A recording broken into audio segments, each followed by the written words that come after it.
సంవత్సరాల తరబడి ఎన్ని మందులు వాడినా మీ మోకాల నొప్పులు తగ్గట్లేదా? ప్రాణ పెయిన్ క్లినిక్ లో అత్యాధునిక చికిత్స.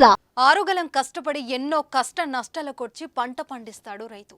చేతికొచ్చిన ధాన్యం కాస్త కల్లాలో పోసిన తర్వాత కొనుగోలు చేయకుంటే ఆ రైతు గుండె ఎంత వేదన పడుతుందో మాటల్లో చెప్పటం కష్టం.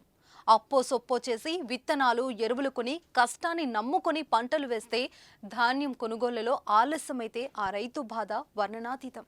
తాజాగా ఓ మహిళా రైతు వడ్లు కొనుగోలు చేయాలని అధికారుల కాళ్లు మొక్కే సన్నివేశం గుండెల్ని పిండేస్తుంది.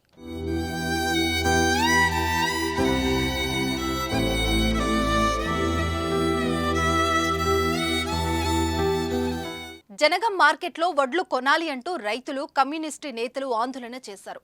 ఆ సమయంలో వాళ్లను చెదరగొట్టేందుకు పోలీసులు రాగా అక్కడే ఉన్న ఓ మహిళ రైతు, బాంచన్ మీ కాళ్ళు మొక్కుతా, వడ్లు కొనండి సార్ అంటూ పోలీసుల కాళ్ళు మొక్కుతుండటం అందరి గుండెలను మెలివేసి పెట్టింది.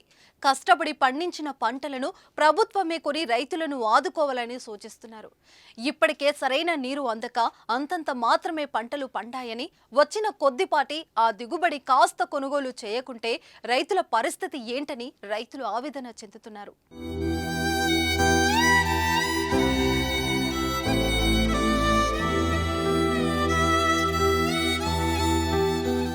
సుమన్ టీవీలో మీ పర్సనల్ అండ్ బిజినెస్ ప్రమోషన్స్ కోసం కింది నెంబర్కి కాంటాక్ట్ చేయండి.